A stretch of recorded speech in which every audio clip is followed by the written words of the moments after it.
Here's what I believe. You don't have to agree. First impressions count. The last impression is everything. I have been speaking to groups for years, since 1981, and I have always had success.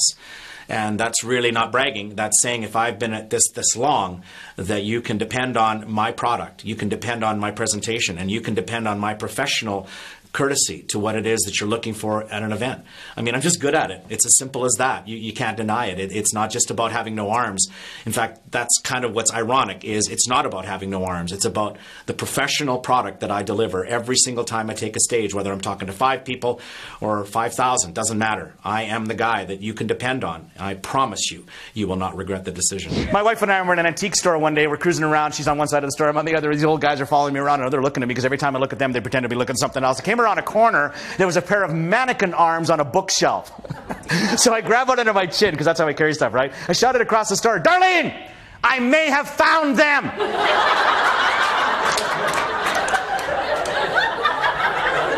What a place to find them. Who knew? Old people stare too. I find this fascinating. I think little kids stare because they haven't learned manners, and old people stare because they've quit them. Do you know anybody like that? They just get old and crusty. I don't care what I say. Yeah, you know someone like that? I was very spoiled when I got here. I'm not going to lie about this. I got picked up by a limo. Woohoo. That was nice.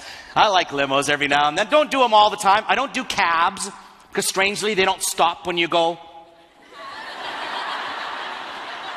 I rent over 100 cars a year and have been for now over 20 years. Can you imagine, though, just the little thing alone of giving them your driver's license and credit card and taking the keys in your toes and driving away with your foot on the wheel? It's like those MasterCard commercials. Priceless. Drive-thrus, those are hilarious. I went to Timmy's just around the corner yesterday for lunch. Could you just, when you walk up, they don't see you coming. They see the car coming. You drive up to the window. That'll be $6. Here. Oh, a guy said to me once, it's funnier if you're in the car behind you. Right. Because all you see is the foot going out the window, you know, a couple of feet grabbing the double-double, and away I go. You have to admit, it's a compelling thought to think that somebody can live life without arms. That must provide some clues. And I just like sharing. Just like helping people get better, you know, improve their lives. And I've been doing it since 1981, so I don't think I really got to pick. It kind of cheesy, but it picked me, really. He was the happiest human being I'd ever seen in my entire life, and he was so happy, he was actually annoying. There's a lot of you in the building today. No, you are. You're happy people. I've been seeing you. Do you ever occur to you that when you're that happy, people want to smack you? Imagine my frustration. I've got no arms. All I can do is be resentful. Anyway, I am on the entire front cover of the newspaper. Bigger than life. Almost nude. Wearing a diaper, yes, but a black photographic bar across my eyes so nobody will recognize who I am. Really?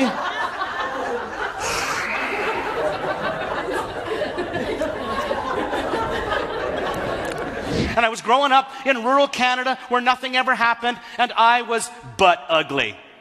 Now, I know we're not supposed to call people ugly. I understand that, but I felt ugly. You ever done this? Sorry, this is really honest. You ever spot a baby in a stroller? And you go look at the baby in the stroller, and your first thought is, man, that's an ugly baby. You've done that, haven't you? It was obvious what I sucked at. Sports. I was terrible at sports. Soccer, awesome. Bonus, never got the penalty for touching the ball with my hands. Well, I think people should listen to me because I've got a high degree of credibility when it comes to my material. And if really I'm just talking about making people better people, I'm not saying I'm perfect, but obviously my story doesn't involve just me. It involves somebody behind the scenes. That's why I talk about my parents. That's why I talk about teachers. That's why I talk about influences in my life. And if I can be the same kind of person in someone else's life, then that fulfills not only a professional role, but, you know, I'm a speaker. That's what I do. I'm a professional speaker. People are looking at me all the time like, don't you miss having arms? No, they never grew. Now, are you thinking what I'm thinking you're thinking now? You're thinking, oh, you're just being a speaker, putting a positive spin on things. No, I was a person before I became a speaker. And you may own a home hardware outlet, but you are a person before you are an owner. Does that make sense? I want you to picture this, how weird it is for me to be in front of you today, not only having made a career out of motivational speaking, but to talk to an incredible amount of young people, old people, people in general today that are going to be spending the rest of your careers worrying about what is on the outside of people. So I'm not going to tell you how to do that. That's why you go to the Paul Mitchell schools. I'm going to talk about what I understand about where beauty actually radiates from. But my 2 cents is really quite simple. I believe who we are is not what people see when we first meet. I believe who we are is deeper than that. In fact, I have hands. They're right here. And I believe when that happened, my so-called handicap disappeared. Well, I think my material has a little bit of credibility when it comes to attitudinal discussion because I'm living it every single day. I try to play down with a little bit of humility. I try. But let's be honest, when you do what I do, when you drive a car, when you play the drums, when you play the piano, there's a skill set involved that comes not from just the feet, it comes from the core of who I am, and that is attitude. And attitude can play a huge role in making our world a better place to live. I mean, it's really not a cliche if you believe that it works, right? Oh God, was there ever a sentence constructed that should be turfed from the English language, or any language for that matter? There's nothing I can do. Do you know, that is just an attitude choice. There's always something you can do. Always. That's what makes being in a room with people like you so special today. Because you see what you do is not just something that is warm and fuzzy. You see it as a defining of change, of growth in our society, don't you? That's what I think of when I think of people like you. If you can't excel at something, why even bother to try and do it? Well, I guess if you're looking for Olympic gold, that's one kind of attitude to have. But what about the idea that not everybody needs to win a gold medal to be successful? What about the idea that you don't need to climb Everest to know what it's like to look out on the world and see nothing but beauty? What about the idea that within all of us is a standard that doesn't necessarily have to match other people's standards? That maybe the bottom line is simply, does it make us smile? And does it bring us joy? And if it does those 2 things, can it not even heal us? Can it not even cure us? Can not even make our worlds better simply because of something that we would have never thought possible? Celebrate who you are, because you deserve it. And while we're at it, make sure you learn a couple of things while you're here. Because there's a lot of people that believe in certain things, like that lady in the kitchen. You know what? I got pretty short toes. She wasn't wrong. It just occurred to me one day, maybe I should have got a second opinion.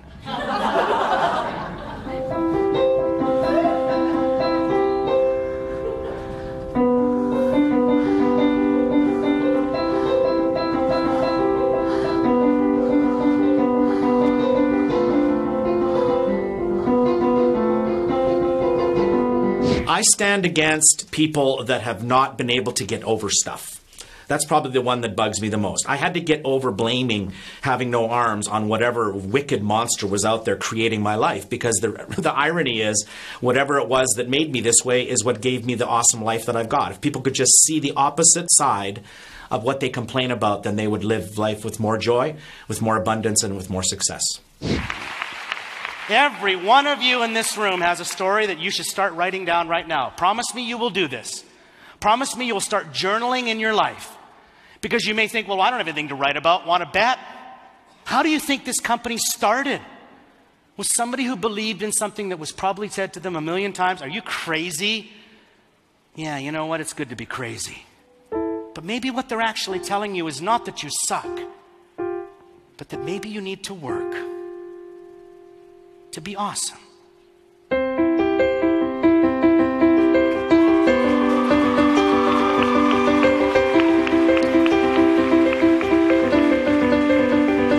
I think what's really funny is people remember me. And you know, you think, well, they remember me because I play the drums with my feet or play the piano with my toes. Oh, you know, those are part of the act. But I think what people remember me is they can relate to my challenges. Who in the world does not have an obstacle they've had to overcome in their life? And when they see that I've done it, it reminds them that they too can do it. And it is a personal thing. I'm not talking to 5,000 people in a big theater. I'm talking to one person in the middle of 5,000 people. Every single person in the room gets this. Somehow, on a very deep and personal level, they understand that challenges can be overcome. And it's not a cliche. So it's not about a disability. It's about everybody has something. And that's what I remind people, that we can all get over those somethings. All of us.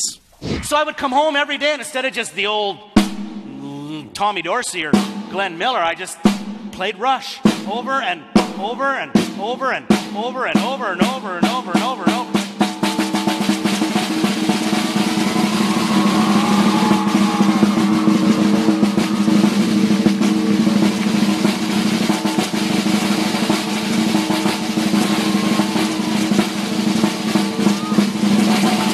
All right, you can clap for that if you'd like. Thank you. My story is real. That's the difference. I think that really is what people look at their own lives and question. That's really what I'm after. I'm not trying to make people think I'm better than them. In fact, that's the irony, is I'm living life in a way that is real. You can't argue with the facts. And I think that's why people need to consider what I've got to say. And of course, that's what meeting planners, that's what organizers, that's what event planners are looking for. Somebody with a degree of credibility, but also somebody that's going to leave people on a very high note, on a very positive thought process as they go into a convention or head out into the world after being at one. That's what I do. But I want to thank you, because you, this is the truth, I make nothing up and I never patronize.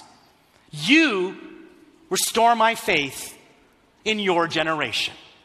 You will make the world a better place.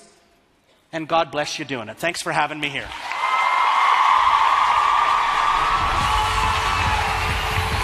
Thank you very much. Come on up, brother. Thank you very much. Love you, man. Thanks, everybody. Have a great day.